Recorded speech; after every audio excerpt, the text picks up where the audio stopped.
Hi friends, welcome back to Table Full of Joy. I'm Cheryl. If you're new around here, today we are doing our red velvet bundt cakes. These are going to be auctioned off for my donors for the St. Jude's Children's Hospital December Baking Challenge that I'm involved in for the rest of this month. So we're going to make these cakes. I'm going to share the recipe with all of you, but then somebody that's made a donation to my fundraiser is going to win these things at 8 o'clock Pacific time tonight. I'll be making the announcement on my Table Full of Joy Facebook page. So first off, we are going to get our oven preheated to 350, and we are going to grab our bundt pan, and we are using our Pampered Chef mini bundt pan. We're going to give this a good spray. We're using a neutral oil, so we're using avocado oil. So we're just going to give this a good spray. We want to make sure that our cakes come out. And I love this oil. This is the Chosen Foods avocado oil. It's my favorite. If you're going to use an avocado oil, use a good one, and this is one of the best. So to make this cake, it requires a little bit of sifting. That's just how it is. So I cannot find my large sifter. I don't know what happened to it. So we're just going to use this one. So we're going to do this in parts.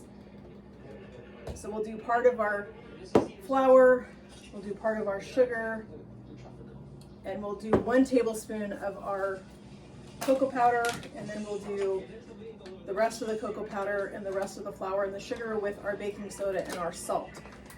So we need to get 1 tablespoon of baking powder. We're going to put that in, and we're going to give this a sift in our bowl. The reason you have to sift for a bundt cake or a lot of cakes is sometimes with your flour, your powdered sugar, your cocoa powders, those types of things, you can have clumps in those. And you don't want those clumps in your cake. You want this to be a nice, light, fluffy cake. And when you sift, that's what gives you that nice, fluffy texture that you really want in your cake. So we're going to add our last tablespoon of cocoa powder. We're going to add our salt. So we need a ½ teaspoon of salt in here. I'm just going to start setting these things aside. As we finish with them, make some room on the counter. We need 2 teaspoons of baking soda.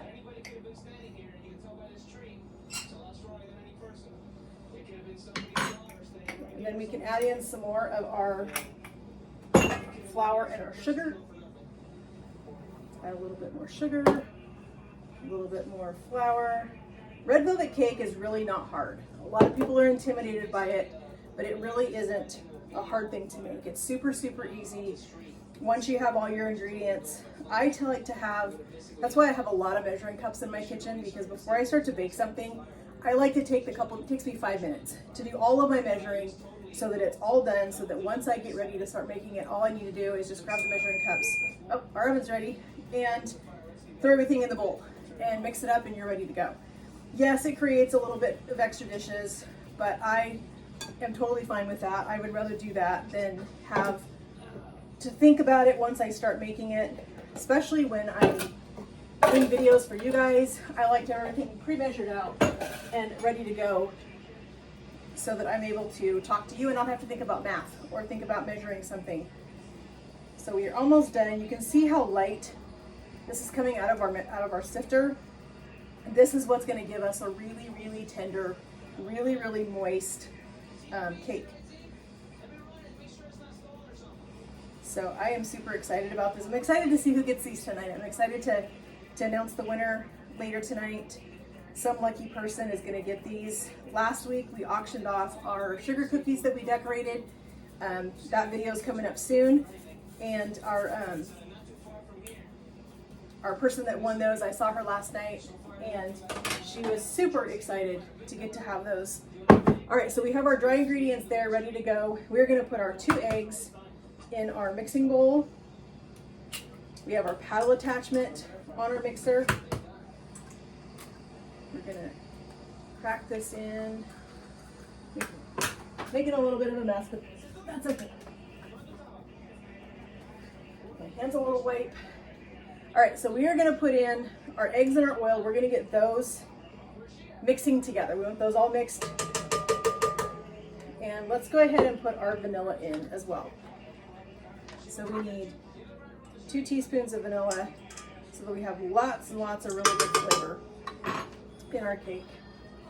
All right, so we're gonna mix these items up together, and we're gonna alternate our dry mixture with our buttermilk. So a little tip here about buttermilk. I don't typically have buttermilk in my kitchen. I don't like buttermilk. I don't drink it.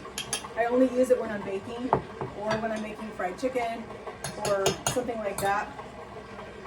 So I just make my own, and it really is just lemon juice or white vinegar and your milk. And whole milk works better. We have a little bit of vinegar here that we're going to put in our cake. So we have this mixed. We're going to turn this down to slow. Let's grab this measurement. We're going to put, so for every 4 of these that we put in, this is a 1/4 cup measure. Every 4 of these we put in our mixing bowl. We're going to add a splash of our buttermilk. We're trying not to overmix this cake, so that's why we have it down on slow or on the lowest speed that we have. But we want to mix these in small batches so that we don't end up with a really tough cake. So we're really adding this in thirds, it looks like. I love doing the little Bundt cakes. They are my favorite versus the big ones. Big ones are just not my favorite. I like having those little ones that you can serve, and they are perfect for people to have just a little bit if they want to. They don't have to have an entire cake. Spatula real quick. We need to get all of this buttermilk out. Just like that. We're going to add it in our vinegar. Now, vinegar might seem like a strange ingredient to put in a cake, but it really is necessary in a red velvet cake. It definitely is very necessary. That is what gives you, that and the buttermilk together is what gives you a really tender, soft, moist cake. So we are going to use gel food coloring this time. Some people like to use the liquid stuff. I don't like the liquid. That is not my favorite. I'll use it if I have to, but it's not my favorite. I like to use the gels because I think the gels give you a much better color. They mix in a lot better into your batter. So we just want to try to get all of this out of this little container. Let's get this off of our spatula and get this mixed into our cake. All right, we'll get the rest of this off here in a second. Let's give our cake a mix.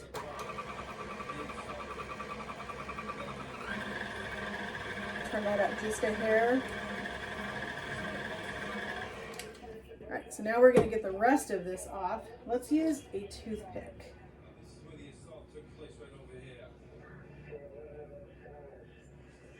Get this all off of our spatula, because it really does take a lot of food coloring to make a red velvet cake. So you really want to get all of this off. Get this onto our paddle. Scrape the rest of this off. Just trying to get all of this red food coloring off of here. Let's try scraping it on here. There we go. Now we're getting.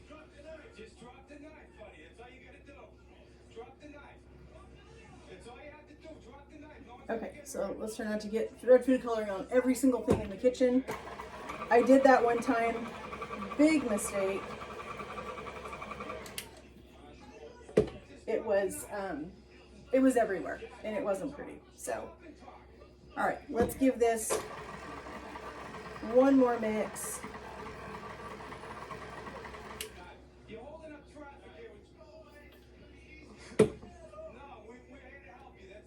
trying not to waste any of this red food coloring because I did manage to get it on my mixer.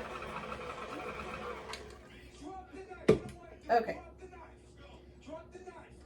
So it's going to be with liquid food coloring and with the gel food coloring. Your colors are going to vary. This is a little bit darker, and I think it's just because I think I may have put just a little bit too much cocoa powder, but it's still going to be fine. They're still going to be beautiful.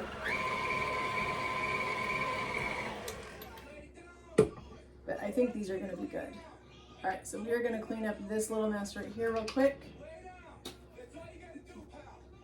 Yeah, looks like we got everything out of that we're going to get. Toss that in there. All right, so we're going to get our pans ready to go, and then we're going to get this mixed up. So our red velvet cake is ready to go. We have our Bundt pan greased like we did earlier. And so we are going to go ahead and fill this. I think the last time I used this Bundt pan, it took 3 or 4 of these larger scoops in here. So let's do 3 and see where we're at, how full we are. You don't want to overfill these. And you also don't want to get them, you don't want to get any of your batter on your middle piece, because that will keep them from looking like a perfect little Bundt cake. All right, I think that's probably good. That's about 3 1/4 scoops. Our batter is pretty runny, but that's okay. So we're gonna do 3 1/4 in these, and then we're gonna bake these at 350 for about 20 minutes. We're gonna check them with a toothpick, or if you have a cake tester, then use your cake tester. But we wanna check them after about 15 or 20 minutes just to make sure that they are done in the center. And then we're gonna pull them out. We're gonna turn these onto a cooling rack, and we're gonna let these completely cool before we put our icing on them. Traditionally, red velvet cake has cream cheese frosting on it, but because these are gonna be delivered to whoever the winner is, I don't wanna have to worry about refrigeration, so I'm not using cream cheese frosting on them this time. I just wanna make sure that they're gonna be delivered to whoever wins these, that they're gonna be safe to eat and not have to worry about cream cheese frosting staying cold, depending on where this goes. So we're just going to use a really pretty icing on these. We are going to decorate these with some crushed peppermint candy canes to really give them a really pretty festive look on them. We are going to clean up our pan a little bit before we put this in the oven, because we did dribble a little bit, but that's to be expected. So we are going to just get a paper towel and just kind of wipe around these a little bit, just around the top, because I don't want anything burning, because that will interfere with them cooking completely and being extra pretty. So we just want to make sure we get anything off that isn't supposed to be on here. That's the other reason we grease our pan, is because usually anything that sticks or slips onto this tube in the middle, it'll usually just slide right off if you just take your finger and push it down just a little bit. So we've got one more to do, and then we'll clean up our pan. We'll put this in the oven, and we'll get this baked. We'll check it after 15 or 20 minutes to see where we're at as far as doneness goes. And then we'll let these cool. We'll turn them out onto our cooling rack, and then let them finish cooling all the way before we put our icing and our crushed candy canes on it. And these are going to be beautiful for whoever gets these for donating to my St. Jude's challenge. This challenge has been really fun. I have met some amazing ladies all across the country that are doing this challenge at the same time. So it's been fun to be able to exchange recipes together and get to know some of these other ladies that have a heart for St. Jude's. as well. So that has been a super fun thing. So we're just wiping this up real quick. Doesn't have to be perfect. I just want to make sure that I get anything that's going to burn around the edge that would keep our cakes from being pretty. All right, so there is our Bundt cakes ready for the oven. We're going to drop these in here. Cakes have been in the oven for about 12 minutes. We are going to check them and see if our toothpick comes out clean. Any of these things could have been, yeah, could have. All right, we shall see there. As we keep an eye on that. Yep, these all look good. All right, we're going to pull these out. We're going to put them on our cooling rack, and we're going to let them sit there for just about 5 minutes, just until they cool down just a hair. If we tried to dump these out right now, the tops would come off and we would wind up with just a big huge mess. So we're just gonna, they're gonna loosen up as they cool.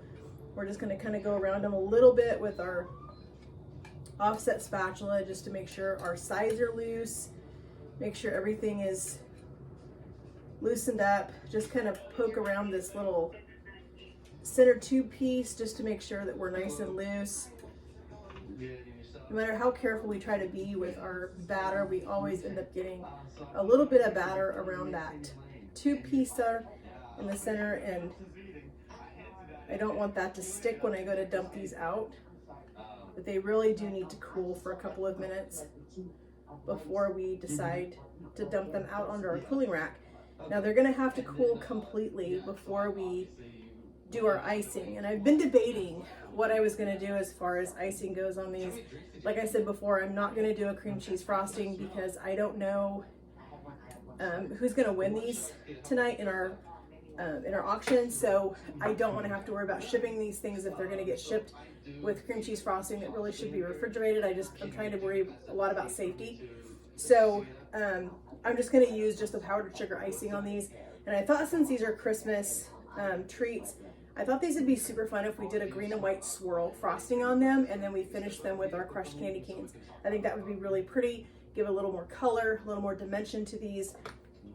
So I think they're going to look pretty festive with a little green and white icing. So what we're going to do when we get ready is we're going to take our green food coloring and we're going to go inside the pastry bag, and we're just going to put some streaks of green food coloring inside. Then we'll put our icing in, and then when we pipe it onto our cakes, it'll come out kind of a swirl color with the green and white mixed. So that'll turn out to be really pretty. We're gonna let these finish cooling just a little bit before we dump them out, and then we're gonna do, looks like we have enough for probably about 4 or 5 more cakes. So this will probably be a batch of 10 or 12 cakes that someone's gonna win tonight. So these will be perfect. We'll have a beautiful little box to put these in, and these will go to somebody that hopefully is going to enjoy them for their holiday. Our cakes have cooled for about 5 minutes. I think they're loose. We're going to see. Let's hope and pray that they come out. And we're going to drop these. And these are super cute. Super, super cute. So glad that these came out. They are, I mean, they've got a lot of food coloring in them. As you can see, the batter is red, but they still came out pretty brown. And I don't know if that is because of our cocoa powder. I'm not really sure. This is, like I said, it's a different recipe than I've used before, but they still are beautiful. They're still beautiful little Bundt cakes. They're going to be really pretty with our frosting on them. So we're going to let these cool for a few minutes. We are going to go ahead and spray our pan again. Get out any of this little bit of stuff that's stuck. Get that out. Let's go ahead and spray our pan again.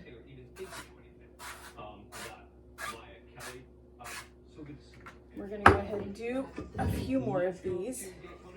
See how many more of these we can get. We might be able to get 4 of these. We'll see. Maybe not quite that many. We're going to try to get as many as we can. It's about 2.5 scoops. That brings us up right to the top of our pans when they are done baking.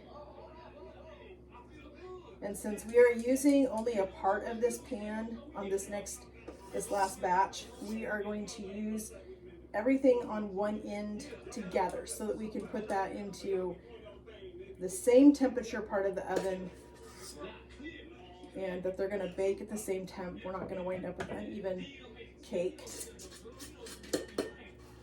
So it looks like we might get 3 out of this. Let's take our scoop and set that down to the side. Set it on our cutting board so we don't stain our counter. And let's scoop this out the rest of the way.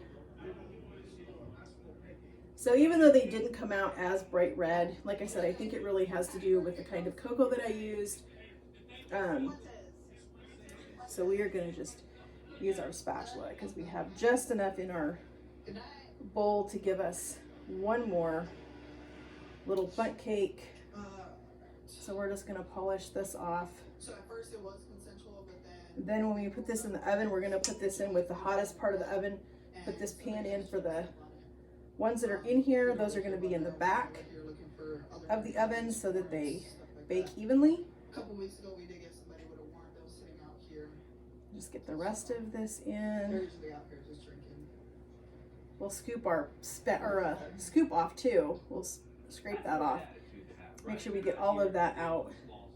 I'm going to experiment with this a little bit more. I have a recipe that I've used in the past for red velvet cake, and it always comes out super bright red. I honestly cannot remember for the life of me what type of cocoa powder I used on it. I probably should have that written down, but I don't. But we will experiment with this, but you know what? These are still going to be super pretty. They're going to be perfect. Whoever gets these is going to be super happy. They may not be bright red, but they're going to be good. So we are going to put these in the oven with these 3 in the back. We're going to let those cook for about 10 minutes, and we're going to let all of these cool, and then we will do our icing that goes on the top. We are ready to make our glaze for our red velvet. They're not super red, but they're still red velvet. We have about a tablespoon roughly of melted butter in here. We're going to put in some powdered sugar. We are going to flavor this with a little bit of mint extract or peppermint because I really want that mint flavor to come through. So we're going to stir this and see where we are with our glaze. We need to put a little more powdered sugar in here. Okay, let's see where we are there. We're probably going to have to add just a tiny bit of milk to this in ours. So let's put just a dash of milk in here to thin it out.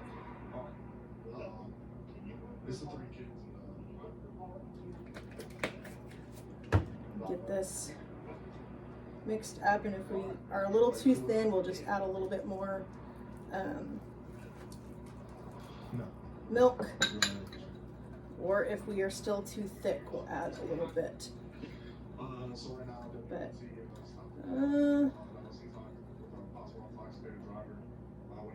I actually think that's going to be perfect. I don't want it too thick and I don't want it too thin. I want it about like that so that it has a really good runny consistency to it. Okay, let's get this off our whisk. All right, so what we are going to do with this is we're going to take our pastry bag and we're going to put a little bit of, I think I'm going to hold this over this parchment paper because if it drips, I don't want this on my counter. So we're going to just put some green food coloring on our brush, spin it around. We're going to open up our bag. See, it's dripping. That's the reason I put this on parchment paper so it didn't get on my counter. We're going to open this. We're going to take our brush and we're going to come in here and we're going to wipe.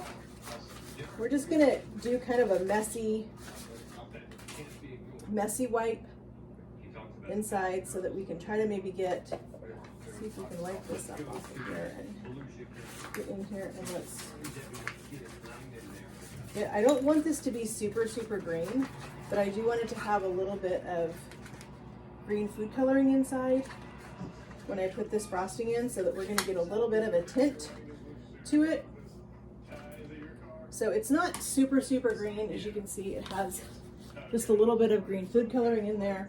We're gonna get our glass. I'm gonna put this down in here. See if we can get just a little bit more green inside. Now it's gonna pull it down to the bottom when we finally start to pipe this. It's gonna pull it down into the bottom. But we just wanted to get it in there a little bit. So we've got our spatula. I think I am gonna put just a tad bit more milk in this. After it's set for a second, it kind of thickened up on me. And I don't want this to be super, super thick, but I don't want it to be really, really runny either. I want this to have a good pouring consistency after it sets. Okay, I think that's probably good. All right, so we're gonna open this up. Hold this open. We're gonna pour our glaze in here. So you can see I normally use a glass like this and I normally fold it down. I didn't fold it down because I've got food coloring all over it. But I think we're gonna have to anyway. We're just gonna wind up with really super messy hands, but I think it's gonna be okay. Let me give my hands a quick rinse real fast.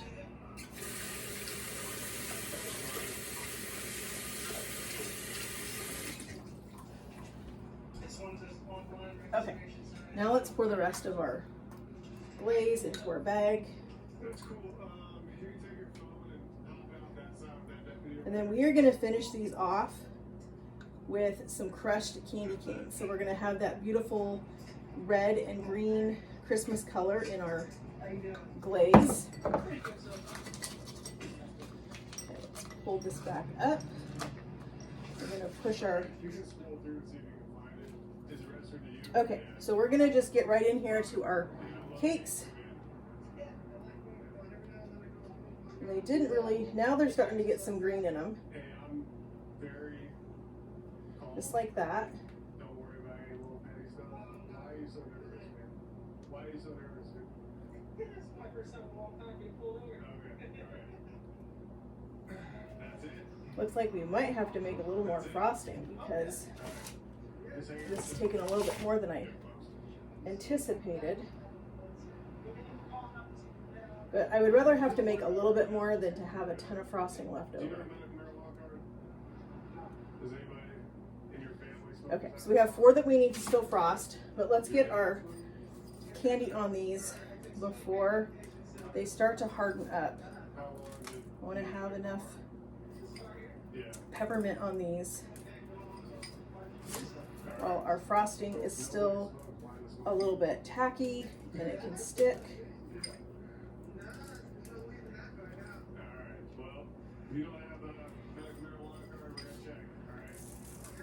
I think these are going to be super pretty. They didn't turn out as red as we wanted for a red velvet cake, but we are still going to save them. They're still going to be beautiful.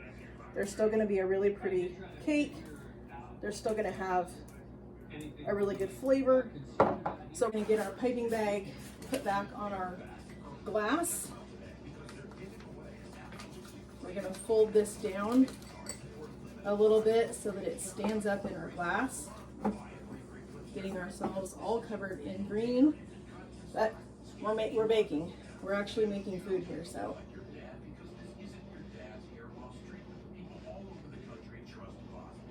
Okay, let's try that amount right there and see how we are. Hold this up, wiggle our frosting down, and let's get back. And we're still coming out with a beautiful green, kind of a stripe, which is what I was looking for on these. I didn't want them to be bright green, but I really wanted them to have a little bit of contrast.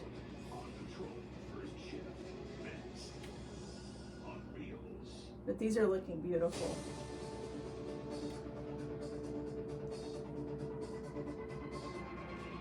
All right, let's do a little bit more right there.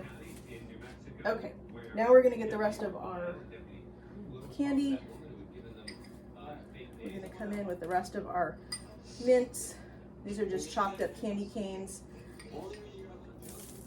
I think I chopped up like 6 of the little guys that you usually put on your Christmas tree or whatever. It's just the little ones. But these are going to be perfect.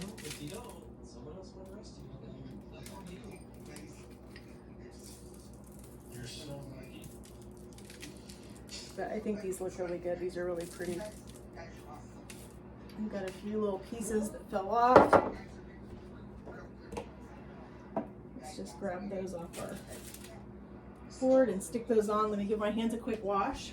All right, friends, these are beautiful, and some lucky person is going to win these tonight in our auction for St. Jude's Children's Hospital for our December baking challenge.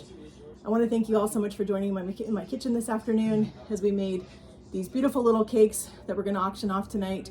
If this is your first time to my channel, please give it a like and a subscribe so that you don't miss out on any of the fun stuff that we have going on around here. And I hope you all have a great holiday. Thanks, friends.